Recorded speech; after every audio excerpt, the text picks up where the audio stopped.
اور پھر میں بھی گرفتار ہوتا، میری انگلی تو پوری تھی نا، سائیں میں نے اٹھا دینا سی، تینوں چھڑ دینا سی۔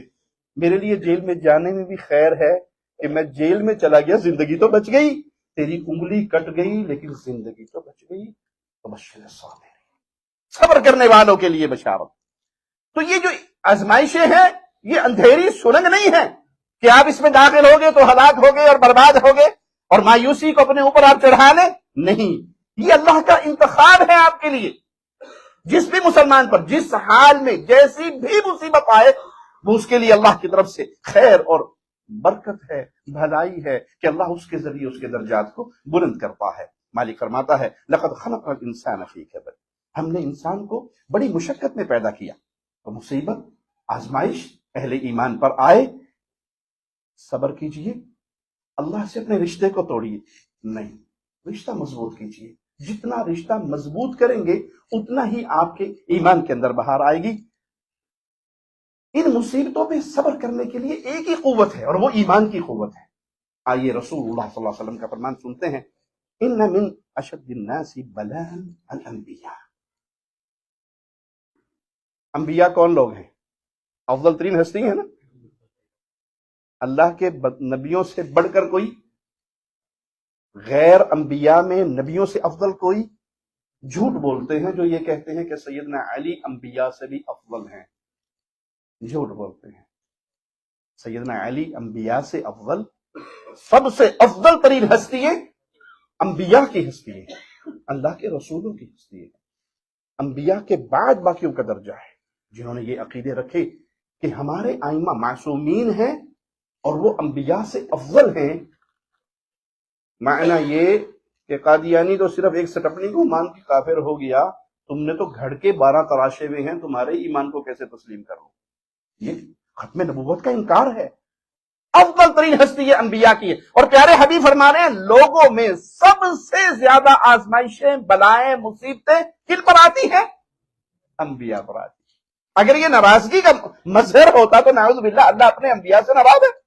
اللہ تو سب سے بڑھ کر ان سے راضی ہے، لیکن سب سے بڑی آزمائش انہی پر آتی ہے۔ ثم الذین یلونہم ثم الذین یلونہم ثم الذین یلونہم، پھر جو ان کے بعد ایمان کے جس درجے پہ ہے اتنی آزمائش آئے گی، پھر اس کے بعد، پھر اس کے بعد، 3 درجے انبیاء کے بعد۔ لیکن سب سے زیادہ آزمائشیں، مصیبتیں، پریشانیاں کس پر آ رہی ہیں؟ اللہ کے انبیاء پر، اللہ کے رسولوں پر۔ ان پر مصیبتیں، ان پر آزمائشیں، ان کے درجات کی بلندی کے لیے، استقامت کا پہاڑ بنانے کے لیے، اور قیامت تک آنے والے اہل ایمان کے لیے روشنی کا مینار بنانے کے لیے، کہ یہ وہ جماعت ہے جو اللہ کی سب سے پسندیدہ پیاری ہستیاں ہیں۔ وقت کے نبی سے افضل دھرتی پہ کوئی اور نہیں ہوتا، سب سے افضل ہستی، اللہ اس کو نبی بناتا ہے۔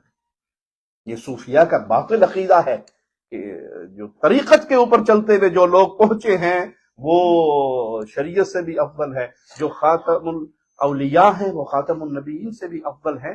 یہ اہل ایمان کے عقیدے نہیں ہے۔ افضل ترین ہستی یہ انبیاء کی ہیں، اور ان پر سب سے بڑھ کر مصیبت آتی ہے، آزمائش آتی ہے۔ مالک کا فرمان سنیے، احسب الناس ان یترکوا یقولوا آمنا وهم لا یفتنون، کیا لوگوں نے یہ گمان کر لیا ہے کہ صرف یہ کہنے سے ہم مسلمان ہیں ان کی جان بچ جائے گی، انہیں چھوڑ دیا جائے گا، ان پر کوئی آزمائش، انہیں کسی فتنے میں مبتلا نہیں کیا جائے گا؟ مسلمان ہونے کا دعویٰ کرنا اور بات ہے، اور مصیبت کے وقت، پریشانی کے وقت، غم کے وقت ایمان پہ باقی رہنا اور بات ہے۔ اسی سے ایک مثال دے کے ایک بات اور بھی سمجھا دوں۔ رفع الیدین کی حدیثیں بیان کیجئے، آمین کی حدیثیں بیان کیجئے، سینے پہ ہاتھ باندھنے کی حدیثیں بیان کیجئے، ماشاءاللہ آپ کو حدیثوں پر آمین کہنے والے بہت سارے مل جائیں گے۔ نارمل زندگی کی حدیثیں ہیں نا۔ اور وفات کے وقت بتائیے کہ ابو جی فوت ہو جائیں تو غیر شرعی رسمیں نہیں کرنی۔ اب کیا ہے؟ مصیبت کی گھڑی ہے۔ مولوی صاحب بات تو ٹھیک ہے، لیکن قوم کیا کہے گی، برادری کیا کہے گی، ماموں کیا کہیں گے، دادا کیا کہیں گے، چچا کیا کہیں گے؟ تو پوری قوم سے ٹکر لینا میرے بس میں نہیں ہے۔ مصیبت میں ہی تو ایمان کا پتہ لگتا ہے۔ ایک خوشی اور ایک غمی، دو ہی تو موقع ہیں جہاں پر انسان کے ایمان کی چھلنی لگتی ہے، کہ یہ خوشی میں اللہ اور اس کے رسول کے حکموں کو چھوڑ کر قوم قبیلے کو برادری کو رسم و رواج کو اپناتا ہے، یہ اللہ اور اس کے رسول کے حکم پہ چلتا ہے، یہ غم میں، دکھ میں، مصیبت میں، آزمائش میں پہاڑ بنتا ہے استقامت کا، یہ اپنے عادات اور اطوار کے پیچھے دوڑتا ہوا بھاگتا ہوا نظر آتا ہے۔ تو پیارے بھائی، ایمان کا دعویٰ کرنا اور چیز ہے، اور آزمائشوں کی گھڑیوں میں ایمان کے اوپر ڈٹ جانا اور چیز ہے۔ وَلَقَدْ فَتَنَ الَّذِينَ مِنْ قَبْلِهِمْ فَلَيَعْلَمَنَّ اللَّهُ الَّذِينَ صَدَقُوا وَلَيَعْلَمَنَّ الْكَاذِبِينَ، ان سے اگلوں کو بھی ہم نے خوب آزمایا، یقیناً اللہ انہیں بھی جان لے گا جو سچ کہتے ہیں اور انہیں بھی جو جھوٹے ہیں۔ آزمائش کے آنے پر سچی اور جھوٹے کا فیصلہ ہوتا ہے۔ مصیبت کے آنے پر آپ کتنا دین کے ساتھ رہتے ہیں اور کتنا دین سے بھاگتے ہیں۔ اور جی مولوی صاحب، باقی تو میں آپ کے سارے درس سنتا ہوں، لیکن آج میرے بیٹے کی شادی ہے اور ایک میرا منڈا ہے، تے ہن حدیثاں اپنے کول رکھیا جائے، 2 دن صبر کریا جائے، مینوں اپنے تسلی کر لین دیا جائے، آج سب کچھ ہوگا، 3 دن کے بعد میں آپ کی بات دوبارہ سنوں گا، لیکن خوشی کا موقع ہے۔ مومن کی یہ کیفیت نہیں ہوتی، وہ خوشی اور غمی ہر حال میں اللہ کے حکموں کے سامنے سر جھکا ہوا۔ میرے رب کا حکم یہ ہے، میرے رسول صلی اللہ علیہ وسلم کی حدیث یہ ہے، میرا سر جھکا ہوا ہے۔ میرے گھر میں جو جھنڈا غالب ہوگا وہ اللہ اور اس کے رسول کے حکموں کا ہوگا۔ ایک دعویٰ ہے اور ایک اس دعوے کی دلیل ہے۔ دلیل کی ضرورت کب پڑتی ہے؟ جب خوشی یا غمی کی گھڑی آتی ہے، جب آزمائشوں کا وقت آتا ہے۔ ام حسبتم ان تدخلوا الجنة ولما يعلم الله الذين جاهدوا منكم ويعلم الصابرين، تم یہ سمجھ بیٹھے ہو کہ تم جنت میں چلے جاؤ گے، دعویٰ کرنے سے تمہیں جنت مل جائے گی؟ ابھی تک اللہ نے یہ ظاہر نہیں کیا تم میں سے جہاد کرنے والے اور صبر کرنے والے کون ہیں؟ اللہ کے راستے میں محنت کرنے والے، اللہ کے حکموں کے سامنے سر جھکانے والے، اللہ کی طرف سے آنے والی آزمائشوں پہ صبر کرنے والے کون ہیں؟ یہ فیصلہ نہیں ہوا تو صرف دعویٰ کرنا کافی نہیں ہے۔ میں اہل حدیث ہوں جی، بڑا پکا اہل حدیث ہوں، میں جی الحمدللہ کہیں مزارات پہ نہیں جاتا، کہیں میں قبروں پہ سجدے نہیں کرتا، میں قبروں کا طواف نہیں کرتا، میں فجر کی نماز جی مجھے دعا کرو اللہ توفیق دے دے۔ کہاں گئی آپ کی توحید؟ یہ ہلکی سی رضائی الصلاۃ خیر من النوم کا آوازہ سن کے اگر آپ اتار کے نہیں پھینک سکتے، ایمان میں کتنی رونق ہوگی آپ کے؟ 8 بجے اٹھ کے پڑھیں یا 9 بجے اٹھ کے پڑھیں، وہ بھی کوئی نماز ہے۔ شیخ ابن باز رحمہ اللہ وقت کے امام گزرے ہیں، سائل سوال کرتا ہے کہ میں ڈیلی، کبھی نہیں کہ نیند زیادہ ہو گئی، پھنس گیا، نیند غالب ہو گئی، رات لیٹ سویا، نہیں، کبھی کبھار ڈیلی کی میری روٹین یہ ہے کہ میں الارم صبح 8 بجے کا لگاتا ہوں، کیونکہ 8:30 میں ڈیوٹی پہ جانا ہوتا ہے اور میں اس وقت نماز پڑھتا ہوں۔ میرے لیے کیا حکم ہے؟ مفتی اعظم کا فتویٰ ہے کہ تو کافر ہے، مسلمان نہیں۔ اور دلیل کیا لے کر ہے؟ قرآن حکیم سے۔ ایسے شخص کو دیکھا ہے من اتخذ الہہ ہوا، جس نے خواہش کو رب بنا لیا۔ اللہ نے جو وقت مقرر کیا تھا تو انہیں اپنی مرضی سے اس کو چینج کر کے اپنی مرضی کا وقت بنایا۔ نماز پڑھ رہا ہے لیکن تو خواہش کی پوجا کر رہا ہے، رب کی پوجا نہیں۔ رب کی پوجا کی وہی گھڑی ہے جو اللہ نے مقرر کی۔ اگر آپ اہل توحید ہیں اور توحید میں اتنی آپ کے عقیدے میں قوت نہیں کہ اس کمبل کو اٹھا کر پھینک سکے، اس رضائی کو اٹھا کر پھینک سکے اور دوڑتے ہوئے اللہ کے گھر کی طرف خیر و برکات پانے کے لیے جا سکے، اور پھر یہ سمجھے کہ میں بڑا پکا موحد ہوں، تو لوٹیے اپنے عقیدوں کی طرف، لوٹیے اپنے اعمال کی طرف، ٹٹولیے اپنے ایمان کو، اس حرارت کو زیادہ کیجئے۔ یہ ایمان نہیں ہے۔ ایمان تو یہ ہے، عمر ابن خطاب آتے ہیں، نابینا شخص ہو گیا ہے، کہتے ہیں اس اندھے پن کو بہانہ بنا کر جماعت سے نماز نہ چھوڑنا۔ امیر المومنین لیس لی قائد، میرا تو کوئی انگلی پکڑ کے مسجد لانے والا بندہ ہی کوئی نہیں ہے، میں کیا کروں گا؟ کہا یہ ڈیوٹی میری ہے، تیری نہیں، میں ڈیوٹی لگاؤں گا۔ تیرا مسلمان بھائی تجھے گھر سے لے کر جایا کرے گا، نماز پڑھا کے گھر چھوڑ کر جایا کرے گا، لیکن اندھے پن کو دلیل بنا کر اپنے گھر میں نہ بیٹھ جانا کہ میں نماز گھر میں ہی پڑھوں گا۔ اللہ سے تعلق بھائی، یہ زندگی ہے کتنی؟ یہ ختم کب ہو جانی ہے یہ تو پتہ ہی نہیں۔ جتنی ہے اس گھڑی کو استعمال کر کے اپنے اللہ سے اپنے رشتوں کو مضبوط کر لیجئے۔ ام حسبتم ان تدخلوا الجنة ولما يأتكم مثل الذين خلوا من قبلكم، تم یہ گمان کر بیٹھے ہو جنت میں چلے جاؤ گے، حالانکہ تم پر وہ حالات نہیں آئے جو تم سے اگلے لوگوں پر آئے۔ صرف یہ دعویٰ کر کے میں مسلمان ہوں، جنت کے تصور کر کے بیٹھ گئے ہو، ابھی تمہارے اوپر وہ آزمائشیں، وہ پریشانیاں، وہ غم، وہ دکھ نہیں آئے جو تم سے پہلے لوگوں پر آئے۔ مستهم البأساء والضراء، ان پر مصیبتیں، ان پہ تکلیفیں ٹوٹی، وزلزلوا، اتنی مصیبتیں کہ وہ لڑ کھڑا گئے، رسول بھی چیخ اٹھے، اور رسول کے ساتھ جو اہل ایمان تھے وہ بھی پکار اٹھے، حتی یقول الرسول والذین آمنوا معه متی نصر اللہ، نبیوں نے بھی آواز لگائی، مومنین نے بھی آواز لگائی، متی نصر اللہ، اتنی مصیبتیں، اتنے غم، اتنے دکھ، اللہ تیری مدد کب آئے گی؟ اللہ کی مدد کب آئے گی؟ جواب کیا آیا؟ الا ان نصر اللہ قریب، صبر کرو، سن رکھو، اللہ کی مدد بڑی قریب ہے۔ تو یہ آزمائش میرے اور آپ کے ایمان کا امتحان لینے کے لیے، ایمان میں اضافہ کرنے کے لیے، ایمان کے اندر اور بہت عزتیں بڑھانے کے لیے، وہ مقام دینے کے لیے جو رب نے تمہارے لیے پسند کیا ہے۔ فرمان مصطفیٰ صلی اللہ علیہ وسلم سنیے، من یرید اللہ بہ خیرا یصب منہ، اللہ جس کے لیے خیر کا ارادہ فرما لیتا ہے، اللہم اجعلنا منہم، اللہ خیر والوں میں شامل فرما، اللہ شر والوں میں شامل نہ فرمانا۔ اللہ ہم بڑے کمزور ہیں، آزمائشوں سے محفوظ رکھنا، لیکن کوئی گھڑی ایسی آ جائے تو مولا صبر کا دامن ہمارے ہاتھوں سے نہ چھوٹے۔ فرمایا جس سے اللہ بھلائی کا ارادہ فرمائے، اس بھلائی کا ارادہ فرماتا ہے تو اس بندے کو مصیبتوں میں مبتلا کر دیتا ہے، آزمائشوں میں مبتلا کر دیتا ہے، پریشانیوں میں مبتلا کر دیتا ہے، غموں اور دکھوں کے اندر اسے پھنسا دیتا ہے۔ لیکن خوشخبری کتنی بڑی ہے، قیامت کا دن ہوگا، ایسے شخص کو لایا جائے گا جس نے دنیا میں کوئی غم ہی نہیں دیکھا، کوئی پریشانی نہیں دیکھی، کوئی دکھ ہی نہیں دیکھا۔ وہ پنجابی کہتے ہیں منہ جو سونے کا چمچا لے کے جمن والا، جو منہ سے نکالا بابا ملینئر تھا، پورا ہوتا گیا، کبھی نہ تو سنا ہی نہیں، بے دین، دین سے دور، اللہ سے دور، آخرت سے دور، دنیا کے اندر مزے کرتے ہوئے زندگی گزار دی گیا۔ جہنم کا ایک ہوتا دے کے سوال ہوگا، کبھی کوئی سکھ کی ہوا تیری زندگی میں آئی؟ ایک ہوتا، جہنم کا ایک نظارہ زندگی بھر کی ساری خوشیوں کو ختم کر دے گا، کہے گا ساری زندگی ایویں نہیں گزار کے آیا۔ اور اس کو لایا جائے گا جس نے زندگی غموں میں ہی گزاری، کبھی کوئی ٹھنڈی ہوا آئی نہیں، اس کو دکھ ہی دکھ اس کی زندگی میں تھے۔ جنت پہ ایک نظر ڈالی، چلوائی جائے گی، اور پھر پوچھا جائے گا سنا بندے کبھی تیری زندگی میں کوئی غم آیا؟ کہے گا نہیں اللہ، ساری زندگی ایسی تو گزار کے آیا ہوں۔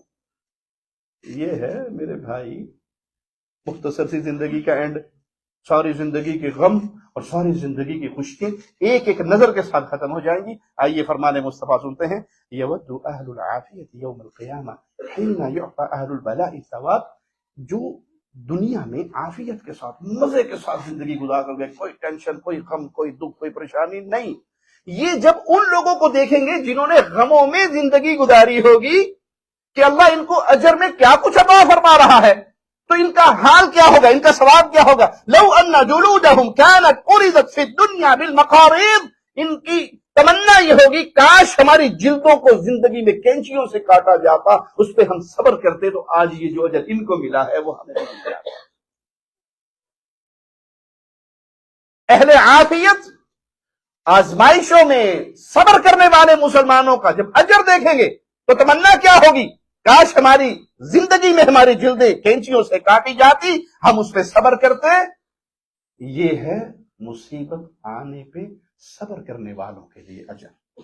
پیارے نبی صلی اللہ علیہ وسلم فرماتے ہیں، ما یصیب المسلم من نصب ولا وصب ولا ہم ولا حزن ولا اذى ولا غم، مسلمان کو کوئی بھی پریشانی، کوئی بھی بیماری، کوئی بھی تکلیف، کوئی بھی غم، کوئی بھی دکھ، اب اس کی سب سے چھوٹی مثال آپ نے کیا بیان کی، حتی الشوکۃ یشاکھها، یہاں تک کہ کانٹا چبھ جائے، کانٹے سے چھوٹی بھی کوئی چیز ہوگی، کانٹا چبھ جائے، الا کفر اللہ بها من خطایا، ایک کانٹا بھی چبھ جائے اس پہ بھی اللہ اس کے گناہوں کو، شرط کیا ہے؟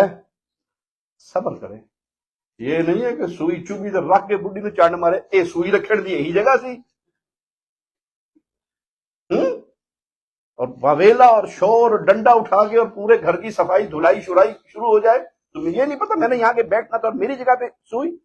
نہیں، صبر کر، بسم اللہ، تکلیف آئی، گرے، چوٹ لگی، کانٹا چوٹ، بسم اللہ، سب سے پہلے اپنی زبان سے بسم اللہ کہہ دیں۔ ایک صحابی کی انگلی کٹی تھی میدان جنگ میں، سیخ کی آواز نکلی تھی، آپ نے کہا بسم اللہ کہتا تجھے فرشتے اٹھا دیتے۔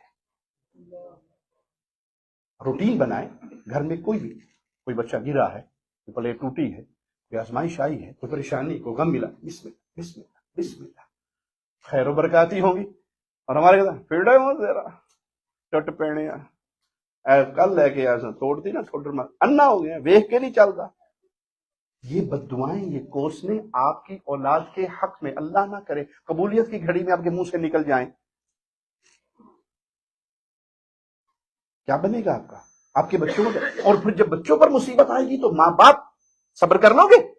جب نہیں تو اپنے بیٹے کے لیے خیر کی دعا کر دو، اللہ سلامت رکھے میرے بیٹے، کوئی بات نہیں، ٹوٹ کی کوئی بات نہیں، اللہ اور دے دے گا، آپ کو تو نہیں چوٹ لگی، اللہ حفاظت فرمائے، اللہ برکت دے، اللہ خوش رکھے، اللہ سلامت رکھے، اللہ آزمائشوں سے بچائے، یہ دعا دیجیے، بجائے پھیٹے منہ سے۔ یہ پھیٹے منہ کیا ہے؟ یہ لعنت ہے۔ یا ہم بولتے نہیں ہیں تو ہاتھ سے کہہ دیتے نا، یہ کیا ہے؟ لعنت ہے۔ کفر اور لعنت یہ دو فتوے ایسے ہیں، دونوں میں سے ایک پر ضرور پڑتا ہے۔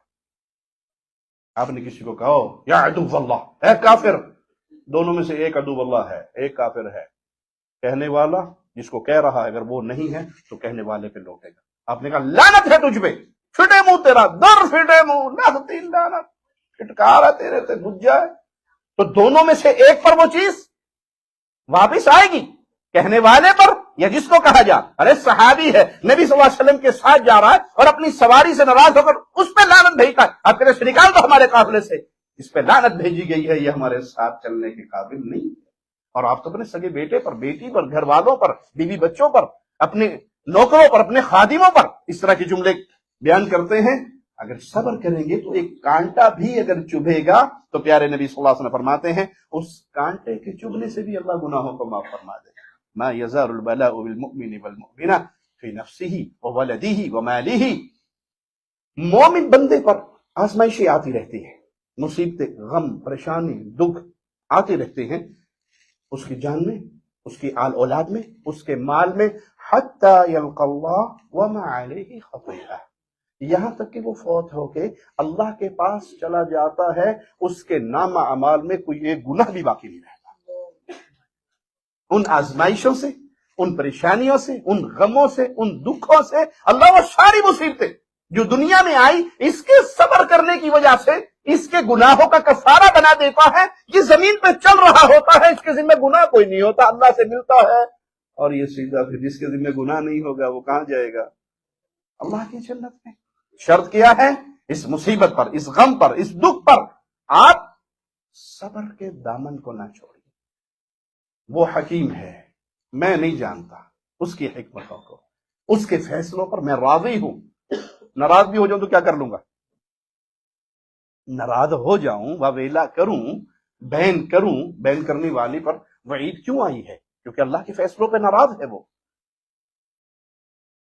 اللہ کی عطا پہ ناراض ہو کر آپ حسد کر رہے ہیں، نہ کما لیا، نہ کر لیا، دکان بھی بن گئی، گڈی بنا لی، یہ مکان تو اپنا ہے، یہ بزنس اپنا ہے، اچھا مر گیا بھائی، اسے تو آج بھی 10 سال ہوئے ہیں، میں تو 25 سال سے سعودی عرب میں، میرے پاس وہ کچھ نہیں ہے جو اس نے بنا لیا۔ لے گیا بھائی، یہ تو گٹے میں لے گیا، کیا ملے گا؟ صرف یہ کہ اللہ کے فیصلوں پر آپ ناراض ہو کے اپنی آخرت پر بات کر رہے ہیں۔ حسد کی آگ میں جل کے آپ کسی کا تو کچھ نہیں بگاڑ رہے، اپنی آخرت برباد کر رہے ہیں۔ اور اگر اللہ کے فیصلوں پر راضی ہو جائیں تو پھر جو کچھ اللہ آپ کو عطا کرے گا وہ ہو سکتا ہے۔ وہ ماشاءاللہ اکبر آیا کرتا تھا جمعہ پڑھنے کے لیے، تو 2 فقیر بیٹھا کرتے تھے، ایک دائیں طرف ایک بائیں طرف جامع مسجد کے۔ ایک آتا تھا بادشاہ اکبر تجھے اللہ نے بڑا دیا، مجھے بھی دے۔ دوسرا کہتا اللہ تو نے اکبر کو اتنا دیا، مجھے بھی دے۔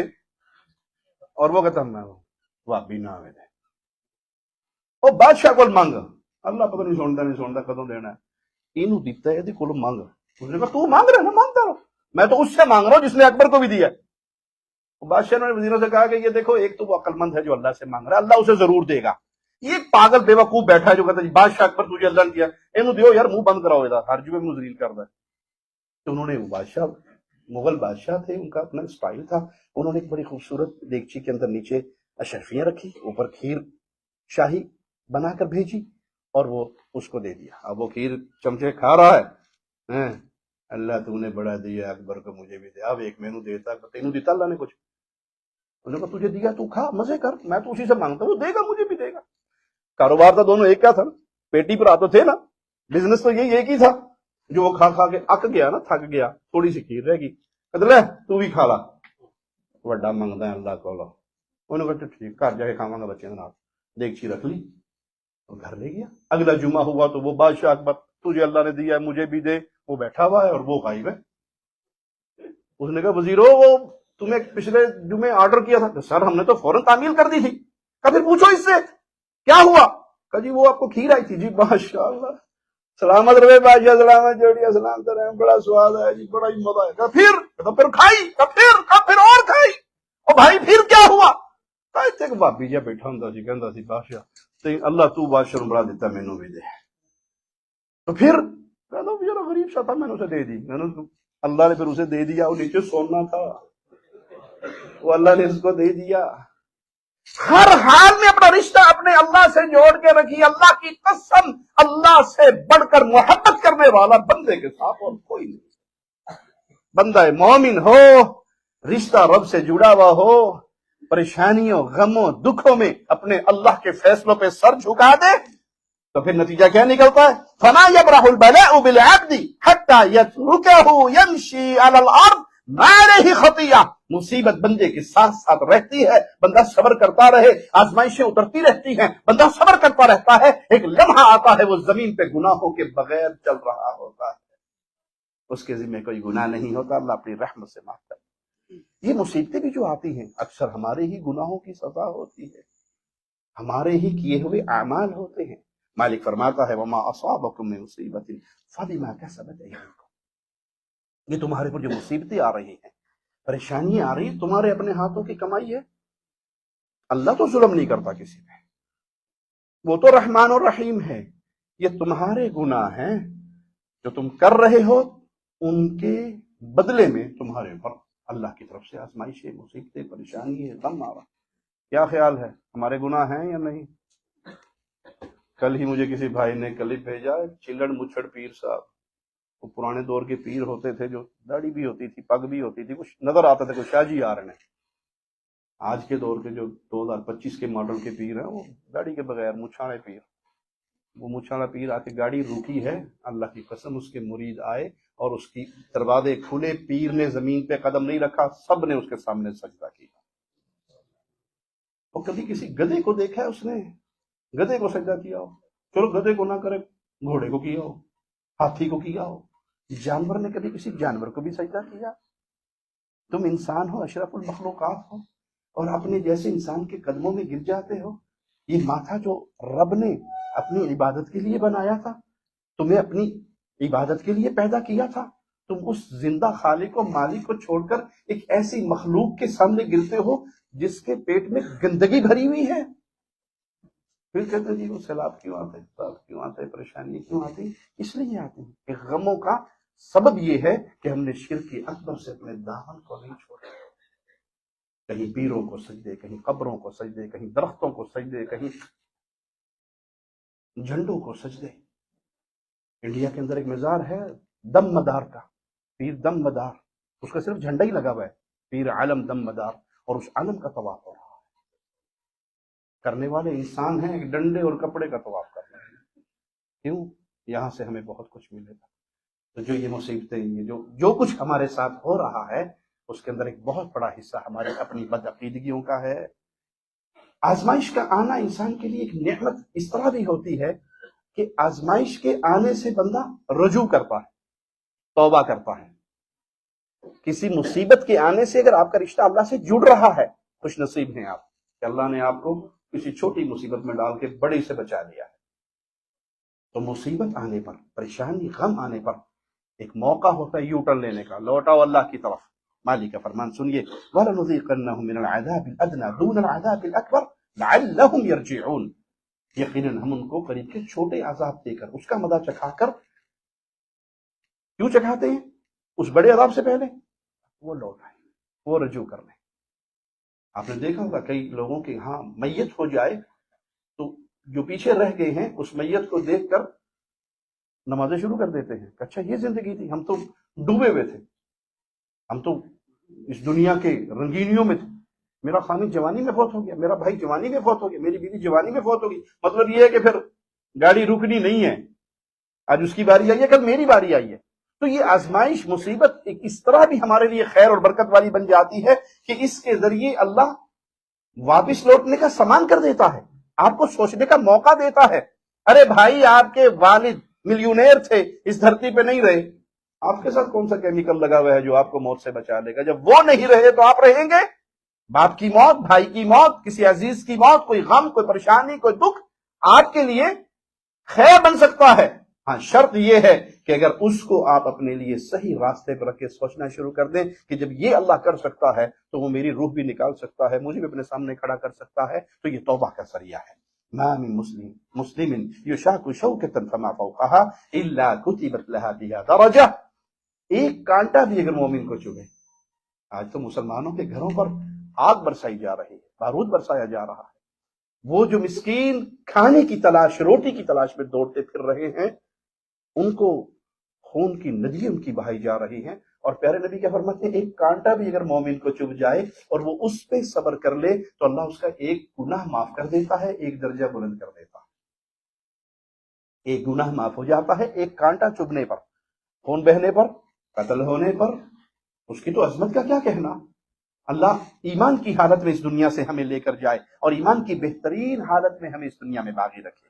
پیارے نبی نے فرمایا، ان العبد اذا سبقت له من اللہ منزلہ، اللہ اپنے مومن بندے کے لیے جنت میں ایک مقام اپنی رحمت سے طے کر دیتا ہے کہ یہ بندے کو میں نے یہ مقام دینا ہے، لم يبلغها بعمله، لیکن بندے کے عمل اتنے نہیں ہوتے کہ وہ اس مقام پر فائز ہو جائے، تو پھر اللہ کیا کرتا ہے، ابتلاہ اللہ فی جسدہ او فی مالہ او فی ولدہ، اللہ اس کے جسم میں، اس کی اولاد میں، اس کے بیوی بچوں میں، اس کے مال میں اسے کسی ایسی آزمائش میں ڈال دیتا ہے جس پہ وہ صبر کرتا ہے، تو اللہ اس صبر کے بنا پر پھر اس کا درجہ بلند کرتا ہے اور جنت کا وہ اعلیٰ مقام اپنے بندے کو عطا فرما دیتا ہے۔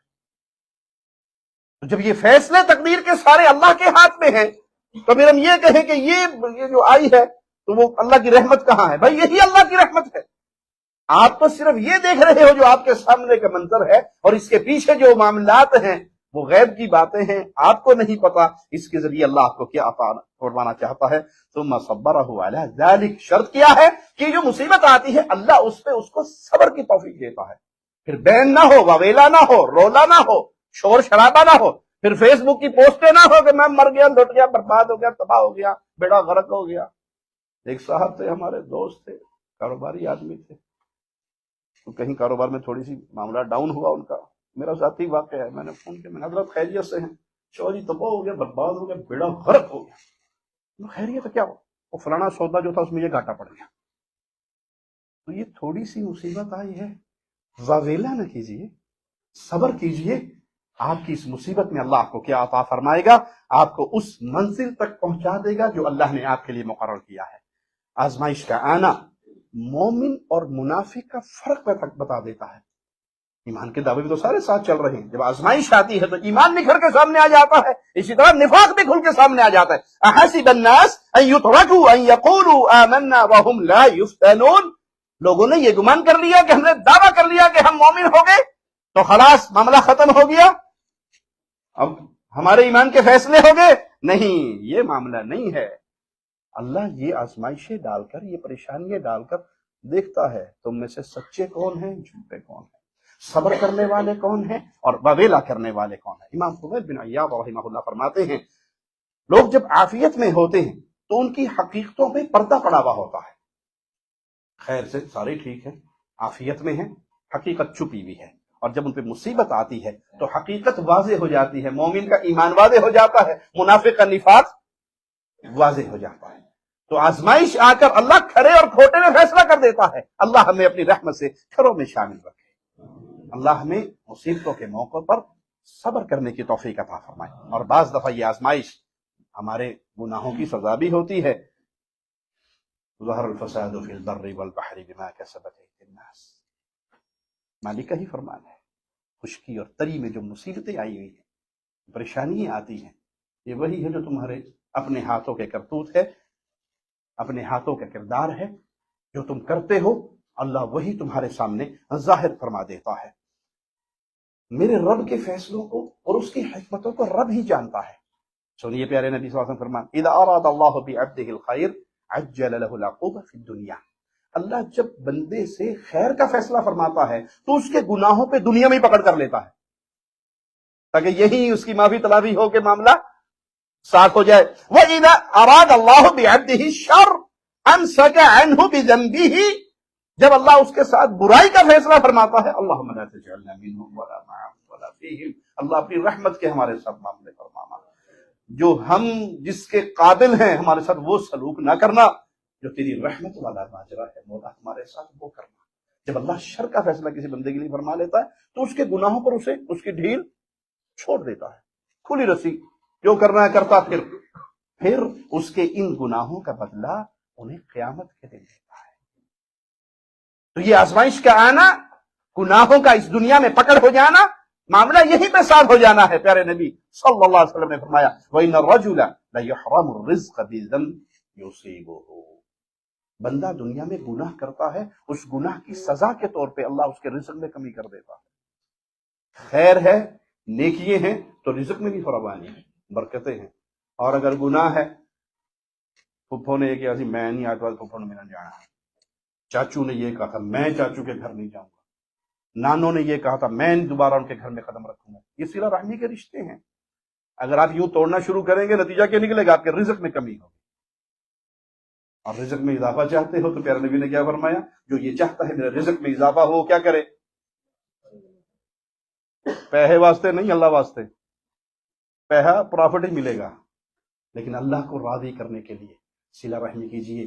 یاد رکھیے، جب انسان پورے صراط پہ قدم رکھے گا، اللہ اپنی رحمت سے، اپنے فضل سے، اپنے کرم سے اس مشکل گھڑی میں ہمیں اپنی رحمت سے، اہل ایمان جس طرح تیز ہواؤں کی طرح نکل جائیں گے، پلک جھپکتے نکل جائیں گے، اللہ ہمیں بھی ویسے وہاں سے ایک طرف رحم کھڑا ہو جائے گا، ایک طرف امانت کھڑی ہو جائے گی.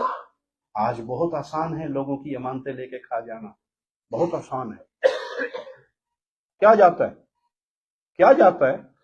آپ کو کسی نے 1.5 لاکھ 2 لاکھ 4 لاکھ ریال دیے کاروبار کے لیے، جی میرا پیسے کاروبار کر لو، اور آپ اسے 6 مہینے سال نعرہ لگا کے پھر کہو جی میں بھائی تیرے پیسے کھا گیا، ہوں گے تو دے داں گا. کیا گیا میرا؟ کچھ گیا؟ ایک زبان ہی تھوڑی سی ہلی نا، منہ پہ تھوڑا سا شرم کے آثار ہی آئیں گے نا، لگ گیا بھائی، کھا پی گیا تیرے پیسے، میرے کو کوئی نہیں. لیکن پورے صراط پہ قدم رکھنے والا ہے بندہ، ایک طرف امانت کھڑی ہے، ایک طرف رحم کھڑا ہے. ماں باپ کو فون نہ کرنے والوں، بیویوں کے پیچھے لگ کے ماں باپ سے رشتے توڑ دینے والوں، یا ناجائز کسی کی خاندان کی باتیں سن کے بیویوں سے برا سلوک کرنے والوں، ترازو برابر رکھیے. ناجائز کسی کے ساتھ نہ کیجیے، وہ ماں باپ ہو یا بیوی بچے ہوں، وہ بہن بھائی ہوں یا رشتہ دار ہوں، وہ خالہ پھوپھی ہوں. ایک طرف رحم کھڑا ہے اور ایک طرف امانت کھڑی ہے، اور دونوں سوال کر رہے ہیں، اور آپ وہاں سے گزر رہے ہیں، اور آپ وہاں پر آپ کا حساب. اور یہاں دنیا میں بہت آسان ہے کسی کو کہنا بھی تیرے پیسے مار لیے میں نے، جو کر سکنا کر لا، جو کر سکتے ہو کر لو، میرے پاس نہیں ہے.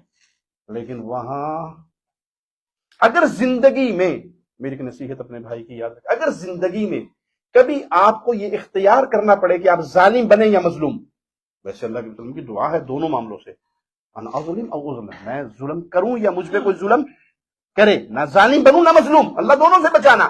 لیکن اگر زندگی میں کبھی اختیار کرنا پڑ جائے کہ ظالم یا مظلوم میں سے ایک کو سلیکٹ کرنا پڑا، آپ کے لیے لازم ہو گیا، تو اپنے آپ کو مظلوموں کی لسٹ میں رکھنا، ظالموں کی لسٹ میں نہ رکھنا. یہ دنیا تو گزر جائے گی. وہ جو لوگوں کا مال آپ نے کھا کے اپنے بچوں کے لیے بینک بیلنس بنا لیے ہیں نا، سب سے پہلے بچوں نے اپنے ہاتھ سے مٹی بھر بھر کے آپ پہ ڈالنی ہے. سب سے پہلے آپ کے بھائی نے مٹی ڈالنی ہے، جو وراثت آپ کی بانٹیں گے، کھائیں گے، مزے کریں گے، اور آپ اس کا، لوگوں کے مال کا حساب. کبھی ظالم کی لسٹ میں نہ آنا بلکہ ہمیشہ مظلوم کی لسٹ میں آنا. سیدنا علی فرمایا کرتے تھے گناہوں کی وجہ سے آزمائش آتی ہے اور توبہ کرنے سے آزمائش ٹل جاتی ہے. گناہوں کی وجہ سے آزمائش آئی, آپ کو احساس ہو گیا یہ گناہ ہے, اللہ سے معافی مانگیے, آئندہ نہ کرنے کا عزم کیجئے, کسی انسان کا حق ہے تو اس کو واپس دیجئے, وگرنہ پھر یاد رکھیے زمین پہ جو فساد ہے وہ پھیلتا ہے انسانوں کے انہی گناہوں کی وجہ سے. تو جب ہم کتاب اللہ کو پڑھتے ہیں, قرآن حکیم کو پڑھتے ہیں, رسول اللہ صلی اللہ علیہ وسلم کی احادیث کو پڑھتے ہیں, تو ہمیں کیا نظر آتا ہے کہ اللہ کے سب سے پیارے بندے, سب سے عظیم بندے, ان پر اللہ کی طرف سے بڑی آزمائشیں آئی. ایوب علیہ السلام مال میں, صحت میں, اولاد میں کتنی آزمائشیں آئیں, لیکن ان آزمائشوں پر کیا کیا انہوں نے؟ صبر کرتے رہے. قیامت تک آنے والے اہل ایمان کے لیے نور کا مینارہ بن گئے. آزمائش بہت بڑھ گئی تو بڑے ہی ادب کے ساتھ اپنے رب کو پکار کر کیا کہا؟ وَأَيُّوبَ إِذْ نَادَىٰ رَبَّهُ أَنِّي مَسَّنِيَ الضُّرُّ وَأَنْتَ أَرْحَمُ الرَّاحِمِينَ. اللہ بڑی تکلیف پہنچی ہے, اللہ تو بڑا رحم کرنے والا ہے. آپ کے 1 ملین نہیں 10 ملین فالوورز ہوں اور اپنی مصیبت آپ ان کے ساتھ شیئر کریں انسٹاگرام پہ, فیس بک پہ, کچھ ملے گا؟ جی 4 آپ کے ساتھ ہمدردی کے جملے بولیں گے تو 5-4 شوگر ملا بھی لیں گے, میں نے پتا نہیں نہ پاپی تو ہیں تم کھڑیا پہ ہیں. لیکن اپنی وہی مصیبت اپنے رب کے ساتھ شیئر کیجیے سجدوں میں. رب انی مسنی الضر وانت ارحم الراحمین. اللہ کہاں جاؤں, کس کے پاس جاؤں, کس کو سناؤں؟ تیرے سے بڑھ کر رحمان اور رحیم تو کوئی ہے ہی نہیں. تو میں اپنی ساری مصیبتیں, اپنے سارے غم اس رحمان کے سامنے کیوں نہ بیان کروں جس طرح ایوب علیہ السلام نے بیان کیے. اور پھر اللہ نے وہ مال, صحت, اولاد میں جو آزمائش ہے اسے دگنی کر کے خیر و برکتوں سے بھر کے اپنے بندوں کو اس سے نواز دیا. یوسف علیہ السلام بچپن میں ہی بھائی پیچھے پڑ گئے, اٹھا کے اندھے کنویں کے اندر پھینک دیا. وَأَلْقُوهُ فِي غِيَابَةِ الْجُبِّ. اگر کوئی فیصلہ کرنا ہی اسے قتل نہ کرو, کنویں میں پھینک دو, کوئی قافلہ گزرتا آئے گا اٹھا کر لے جائے گا. اور پھر چند دراہم کے بدلے بیچ ڈالا, تھوڑی سی قیمت وصول کر لی. یوسف اپنے باپ سے جدا ہو گئے, کنویں میں گر گئے, غلام بنا کر بیچ دیے گئے. عزیز مصر کے محل میں پہنچے تو وہاں سامنے ایک اور مصیبت کھڑی ہے, ایک اور آزمائش کے سامنے کھڑے ہیں. وَرَاوَدَتْهُ الَّتِي هُوَ فِي بَيْتِهَا عَن نَفْسِهِ. انہی کی بیوی نے ڈورے ڈالنے شروع کر دیے, دروازے بند کر دیے. قالت حیت لک, آ جاؤ, دروازے بند. جب گھر کی مالکن ہی پکار رہی ہے تو پھر ڈر کس کا, خوف کس کا؟ دروازے بند ہیں. لیکن مومن بندہ کو ہر وقت خوف کیا ہوتا ہے؟ کوئی نہیں دیکھ رہا, وہ دیکھ رہا. سب سے چھپ گیا ہوں, اس کی نظروں سے نہیں چھپ سکتا. کنڈے لگ گئے ہیں, لاک ہو گئے ہیں. اٹھوں گا تو چیٹ ہسٹری کو ڈیلیٹ کر کے اٹھوں گا, پتہ بھی نہیں لگے گا میں نے کیا دیکھا ہے. یہ دنیا کی نظریں ہیں, وہ آپ کی ایک ایک انگلی کی حرکتیں کو دیکھ رہا. اتنا سارا موقع موجود ہے اور اللہ کے پیارے کیا کہہ رہے ہیں؟ قال معاذ اللہ, اللہ کی پناہ, میرا رب بچانے والا ہے, اللہ اس آزمائش سے مجھے بچائے گا. کہاں کہاں آزمائشوں کا سامنا کرنا پڑا, بچتے رہے, جیل میں ڈال دیے گئے. فَلَبِثَ فِي السِّجْنِ بِضْعَ سِنِينَ, سال ہر سال قید خانے میں پڑے رہے. لیکن ان ساری مصیبتوں پر صبر بھی کیا, اپنے منہج کو نہیں چھوڑا. یوسف علیہ السلام نے جیل میں جا کر بھی دعوت توحید کو جی چھوڑ دیا, وہاں کمپرومائز کر لیا بھی چلو کوئی نہیں, ہوتا جیل ہے نا, ہوتا آزمائش ہے, ہم سارے ٹھیک ہے, تو بھی ٹھیک, میں بھی ٹھیک, وہ بھی ٹھیک, یہ بھی ٹھیک, آج مل کے متحدہ مجلس عمل بنا لیتے ہیں, سارے اکٹھے ہو جائیں گے اس کے اندر. جب سے ہم نے توحید کی دعوت کو چھوڑ کر سیاست کو اپنا نصب العین بنایا, ہمارے مدارس بھی ویران ہو گئی, ہماری جماعتیں بھی ویران ہو گئی, ہمارا معاشرہ بھی ویران ہو گیا. اب اس معاشرے میں کوئی بدیدین شاہ راشدی جیسا نہیں پیدا ہوتا, اب اس معاشرے میں کوئی عبداللہ بہاولپوری رحمہ اللہ جیسا پیدا نہیں ہوتا, اب کوئی عبد المنان نورپوری جیسا نہیں پیدا ہوتا, اب کوئی عبدالرشید اظہر جیسا نہیں پیدا ہوتا. کیوں؟ ان مشائخ کے جو اساتذہ تھے وہ رجال پیدا کرتے تھے, اور ہمارے دن رات کی محنت, وہ الیکشن, سیاست, جمہوریت, اس کو ملا لو, اس کو ملا لو, اس کو ملا لو, اس کو ملا لو, یہاں اتحاد کا چورن بیچ لو, وہاں اتحاد کا چورن بیچ لو, وہاں اتحاد کا چورن بیچ لو, یہ بھی ٹھیک, وہ بھی ٹھیک, وہ بھی ٹھیک. نتیجے میں ناصر مدنی ورگے ٹک ٹاکر ہی پیدا ہوں گے، وہی سارے سٹیج سنبھالیں گے، وہی درس بخاری کے خطاب پر بھی پہنچیں گے۔ انا للہ و انا الیہ راجعون۔ یوسف علیہ السلام جیل میں ہیں اور وہاں اپنے ساتھیوں سے کیا کہہ رہے ہیں؟ اارباب متفرقون خیر، ایک اللہ کو چھوڑ کر ڈھیری ڈھیری پہ گرنے والوں، یہ اتنے سارے الہ زیادہ بہتر ہے؟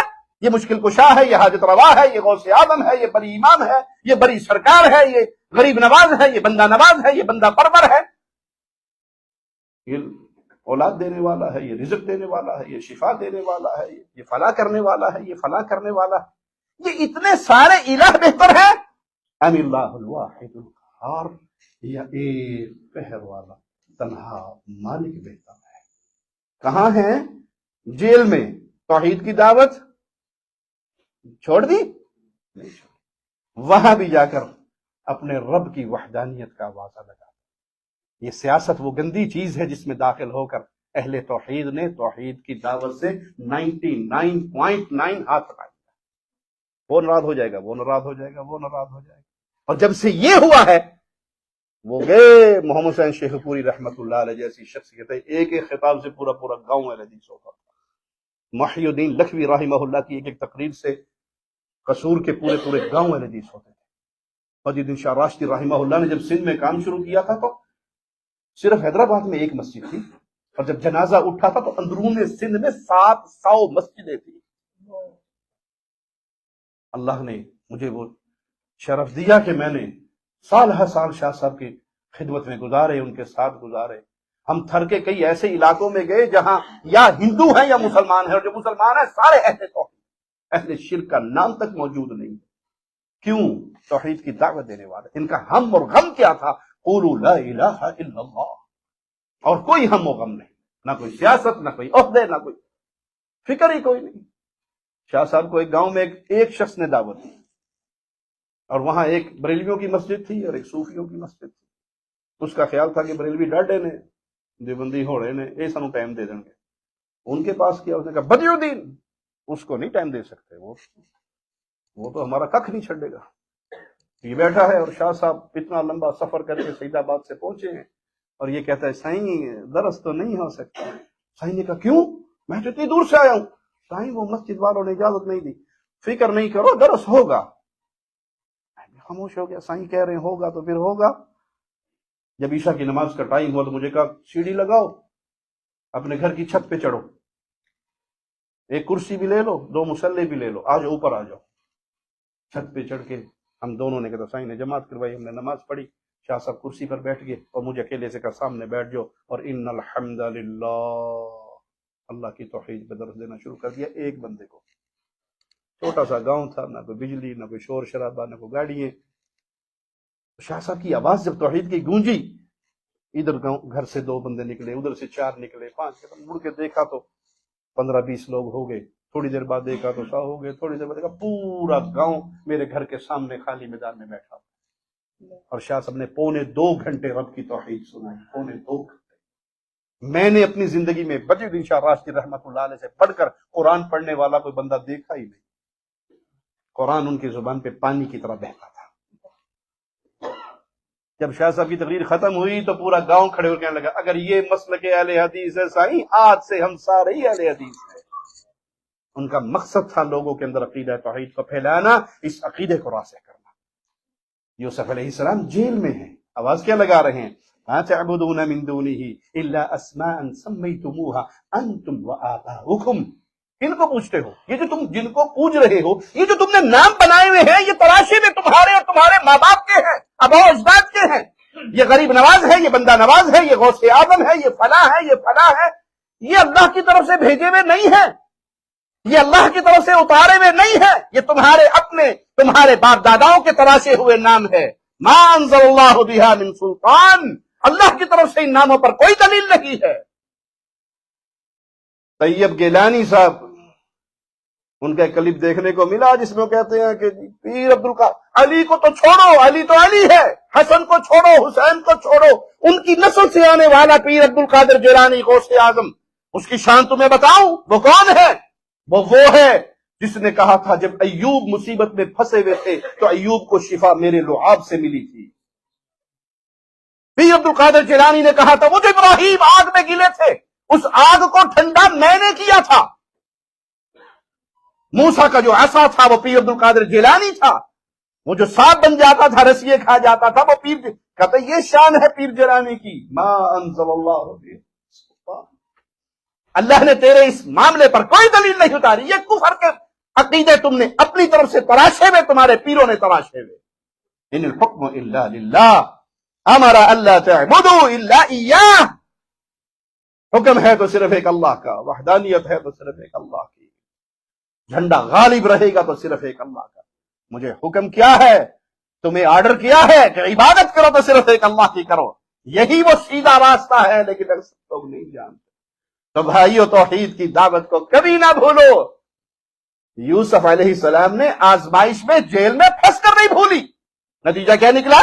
وَكَذَلِكَ مَكَّنَّا لِيُوسُفَ فِي الْأَرْضِ، ہم نے زمین میں اس کو بادشاہت دی، ہم نے اس کو قرار دیا، جہاں چاہے چلے گئے بسے رہے، ہماری رحمتیں ہیں، جس کو چاہتے ہیں ہم عطا کرتے ہیں۔ ابراہیم علیہ السلام پر کتنی سخت آزمائش آئی، باپ دشمن، قوم دشمن، بادشاہ دشمن، آگ کے الاؤ جلائے گئے ہیں، ابراہیم کو اس میں پھینکا جا رہا ہے، جبرائیل آتے ہیں پوچھتے ہیں کوئی حاجت ہے؟ زبان حال سے کہنے دیجئے خلیل اللہ کہہ رہے ہیں ہاں حاجت تو ہے، پر ابراہیم کو جو حاجت ہے وہ جبرائیل سے نہیں ہے، وہ جبرائیل کے رب سے ہے۔ جبرائیل میرا حال میرا رب تجھ سے زیادہ جانتا ہے، حسبنا اللہ ونعم الوکیل، میرا اللہ مجھے کافی ہے، وہ کارساز ہے، اس کے ہوتے ہوئے مجھے کسی اور کی ضرورت۔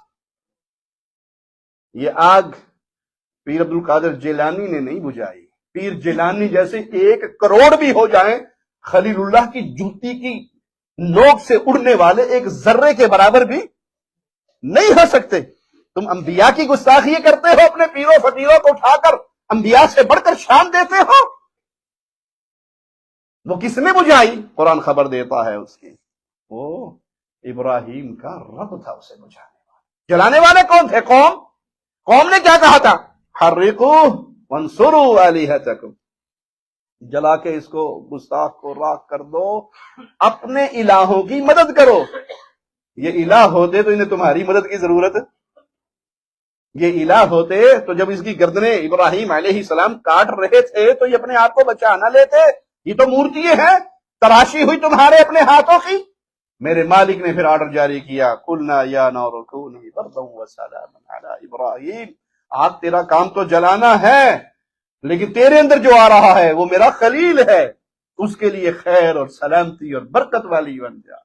آگ بجھی، ابراہیم علیہ السلام کا بابا باہر کھڑا دیکھ رہا، آگ بجھ جاتی ہے، ابراہیم سلامت کھڑے ہیں، وہیں سے آواز لگاتا ہے بہترین رب تو تیرا رب ہے یا ابراہیم، تیرے رب سے بہتر کوئی اور، یہ رب ہے جو بچاتا ہے۔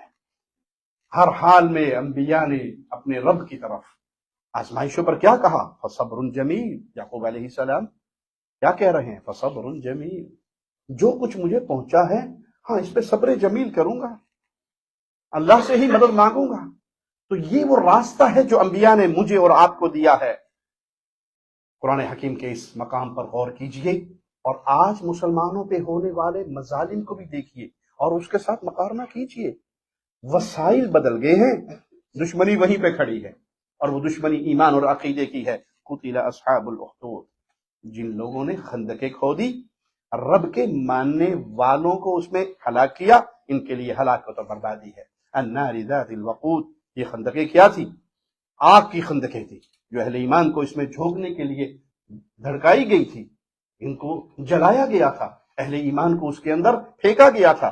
اذ ہم علیہا قعود، کافر بادشاہ اور اس کے کارندے آگ کے کنارے پر بیٹھ کے مسلمانوں کے جلنے کے مناظر کو دیکھتے تھے۔ وَهُمْ عَلَى مَا يَفْعَلُونَ بِالْمُؤْمِنِينَ شُهُودٌ، مسلمانوں کے ساتھ وہ جو کچھ کر رہے تھے وہ اس پر گواہ تھے، اپنی آنکھوں کے سامنے دیکھ رہے تھے۔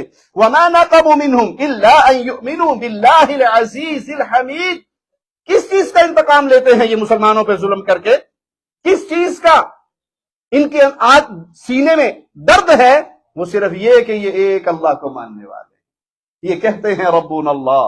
مسلمانوں کا جرم یہ ہے، حدیث میں یہ واقعہ آپ نے مشاہد سے بارہا سنا ہوگا، ایک بادشاہ، اس کے بعد جادوگر بوڑھا ہو گیا، اس نے کہا کوئی نوجوان مجھے دے دو جس کو میں جادوگری سکھا دوں، مر جاؤں گا تو پھر تیرے پاس کون سا جادوگر ہوگا۔ ایک ذہین فتین نوجوان دے دیا گیا، نوجوان جادوگر کے پاس جاتا، راستے میں ایک راہب ملتا، اس راہب کے پاس بیٹھا، اس کی باتیں بھی اچھی لگی، اس سے بھی سیکھنے لگ گیا، جادوگر کے پاس بھی جانے لگ گیا، اور پھر ایک گھڑی آئی کہ وہ گزر رہا ہے اور ایک بہت بڑا جانور راستہ روک کر پڑا ہوا ہے، کہتا ہے آج میں دیکھتا ہوں کہ جادوگر ٹھیک ہے یا وہ راہب ٹھیک ہے، پتھر اٹھا کر مارتا ہے کہ اللہ اگر تیرے نزدیک وہ راہب کی باتیں زیادہ بہتر ہیں تو اس جانور کو ہلاک کر دے، لوگوں کا راستہ کھل جائے۔ پتھر لگتا ہے وہ ہلاک ہو جاتا ہے، مشہوری ہو جاتی ہے، اندھے کو رقیہ کرتا ہے، دم کرتا ہے، ہاتھ پھیرتا ہے، ٹھیک ہو جاتا ہے، کوڑی کو ہاتھ پھیرتا ہے، ٹھیک ہو جاتا ہے۔ بادشاہ کا وزیر اندھا ہو گیا تھا، اسے بھی خبر ملی، پہنچ گیا کہ سنا ہے تو اندھے کو ٹھیک کر دیتا کہ میں تو نہیں کرتا، وہ تو اللہ کرتا ہے۔ یہ بھی توحید کی دعوت کو قبول کر گیا، آنکھیں ٹھیک ہو گئی، بادشاہ کی گود میں جا کر پھر یہ بھی بیٹھا ہوا ہے، بادشاہ پوچھتا ہے تیری آنکھیں کس نے ٹھیک کی؟ اس نے کہا اللہ نے کی۔ انہوں نے کہا میرے علاوہ کسی اور کو بھی رب مانتا ہے؟ اس نے کہا میرا اور تیرا رب ایک ہی ہے اور وہ عرش والا۔ کس نے پٹی پڑھائی؟ کہا وہ نوجوان نے۔ نوجوان کو بلاتا ہے کہ اچھا جادوگری میں اتنا ماہر ہو گیا کہ تو آنکھیں بھی ٹھیک کرنے لگ گیا؟ اس نے کہا نہیں، جادوگری میں ماہر نہیں ہوا، یہ تو میرے رب کی رحمت ہے، جس کو چاہتا ہے شفا، میرے علاوہ کسی اور کو رب مانا ہے؟ ظلم کرتا ہے، وہ بتا دیتا ہے خبر کہاں سے ملی ہے، راہب کو لایا جاتا ہے، اس کو مارا جاتا ہے۔ ظلم کرتے کرتے اس بچے کو مارنے کی پلاننگ کرتا ہے، اس کو مارو جان چھڑاؤ، سب کو تو مار دیا، لیکن یہ ٹرننگ پوائنٹ ہے پوری قوم کا۔ کہتا لے جاؤ پہاڑ کی چوٹی سے گرا دینا۔ لشکر کا ایک گروہ لے کر جاتا ہے، پہاڑ کی چوٹی سے پھینکنے لگتا ہے تو یہ اپنے عرش والے سے باتیں کرتا ہے، اللہ مغفرنی بما شئت، اللہ توحید کے داعی کو مارنے لگے ہیں، تو جو چاہے ان کے ساتھ سلوک کر اور میری حفاظت فرما۔ پہاڑ لرزتا ہے، پورا گروہ نیچے گر کے ہلاک ہو جاتا ہے، یہ چلتا واپس آ جاتا ہے، پھر بھیجتا جاؤ اسے جا کے سمندر کے گہرے پانیوں میں پھینک دو، وہاں جا کے پھر وہی دعا کرتا ہے، وہ واپس آ جاتا ہے اور کشتی والے سارے ہلاک ہو جاتے ہیں۔ یہ بادشاہ سے کہتا ہے بادشاہ سلامت بات سنیں، اگر آپ نے مارنا ہے تو میں آپ کے طریقوں سے مارا نہیں جا سکتا، مجھے مارنے کے لیے میرا طریقہ اختیار کرو۔ انہوں نے کہا اللہ دا واسطہ دس تیرے کو جان کی میں چھٹنی، میری تو خدائی خطرے میں پڑی ہوئی ہے۔ اس نے کہا ایک ہی طریقہ ہے، سب لوگ اکٹھے کرو، پوری قوم اپنی اکٹھی کرو، ایک اونچی جگہ پہ مجھے کھڑا کرو، میری کمان اور میرا تیر لو اور پھر میرے رب کا نام لے کے وہ تیر مجھے مارو، بلند آواز سے کہو اس غلام کے رب کے نام سے قتل کرتا ہوں، وہ تیر مجھے لگے گا تو میں مارا جاؤں گا، اور کوئی طریقہ تیرا کامیاب نہیں ہو سکتا۔ ساری قوم اکٹھی کر لیتا ہے اور بچے کو اس کے کمان اس کا تیر لے کے رب کے نام سے مارتا ہے، بچہ کنپٹی پہ تیر لگتا ہے اور وہیں پہ فوت ہو جاتا ہے۔ مڑ کے ساری قوم پچھلے دن ساری کہہ رہے ہوتے ہیں اشہد ان لا الہ الا اللہ۔ وزیر کہتے ہیں ایک منڈا مار کے ساری قوم نے مسلمان کر چھڑیا، تو اب کیا بنے گا؟ یہ تو سارے کے سارے کلمہ پڑھ گئے ہیں۔ ان کے لیے خندقیں کھودو، خندقوں میں ان کو جلا دو، خندقوں میں گرایا جا رہا ہے، آگ جلائی جا رہی ہے اور وہ ساری قوم جلنے مرنے پر تیار ہے۔ آج بھی پوری مسلمان اہل سنت قوموں کو جلایا جا رہا۔ شام کے اندر مسلمانوں پر کون کون سے بم نہیں گرائے گئے، کون کون سا ظلم نہیں ہوا، کیا طریقے کفار نے اختیار نہیں کی۔ کیوں؟ کیونکہ یہ اہل سنہ ہیں، یہ قرآن اور حدیث کو ماننے والے ہیں، یہ ایک رب کی توحید کو مانتے ہیں، یہ علی کو خدا نہیں کہتے، یہ کسی اور کی پوجا نہیں کرتے۔ یہی انتقام لینے کے لیے آج دنیا کے مختلف کونوں میں مسلمانوں پر ظلم ہوتا ہے۔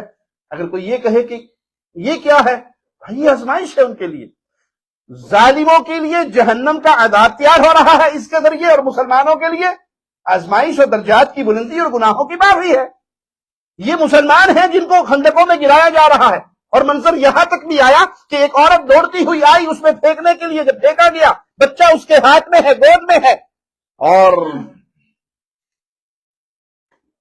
ماں ہوتی ہے، ماں کے قدم رکے، خندق میں گرنے سے پہلے ماں رکتی ہے، وہ شیر خوار بچہ آواز لگاتا ہے یا اماں اسبری فإن الحق،